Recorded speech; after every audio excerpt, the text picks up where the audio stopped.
So good morning, distinguished guests, ladies and gentlemen. It is our pleasure and privilege to welcome you to this year's Wharton Africa Business Forum. My name is Vinay Matani. And I'm Shehu Garba. And we are the stewards of this year's conference.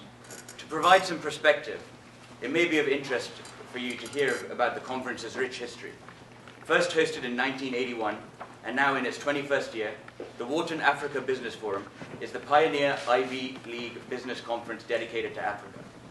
It has taken us several months of planning to get all of you here today and at the Wharton School to explore what it means to succeed in Africa. Reflecting on how we arrived at this year's theme, our team decided to take a journey down memory lane to understand all the topics that have been examined over the past few years. What was most striking to us was to see that there's been a subtle shift in the African narrative. While a few years ago, the majority of the conversations relating to Africa were focused on articulating the story of Africa's latent potential to the rest of the world, increasingly, the evidence of these conversations is shifting from why Africa to where and how. At the same time, of course, there is no one-size-fits-all approach to understanding this story. This year, our conference aims to pay homage to the role of the individual in contributing to the story.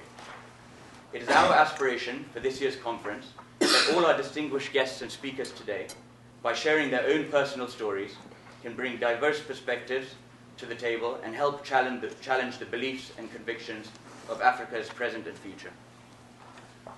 Of course, today would not be possible without the generous support of all of our partners, our sponsors, as well as the efforts of our distinguished guests and speakers who have traveled from far and wide to help to mark this occasion, and would like to take a second to acknowledge your support.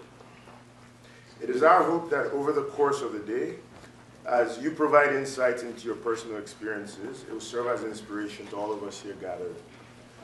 On that note, too, I would like to formally open this year's conference by means of a roundtable discussion on the topic of succeeding in Africa. It is my distinct pleasure to introduce to the stage the moderator of this roundtable, Mr. Lanre Akila.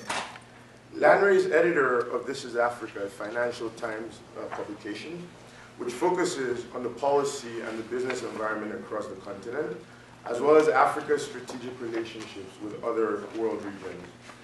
Lanre is a sought-after speaker and commentator on Africa. Some of the organizations and companies he has and continues to work with include such prestigious organizations as the World Economic Forum and the Rockefeller Foundation. Lanre is also a trustee and director at Tutu Desk US, the international arm of the South Africa-based charity, with Archbishop Desmond Tutu as its patron. Ladies and gentlemen, please join me in welcoming Lanre to the stage.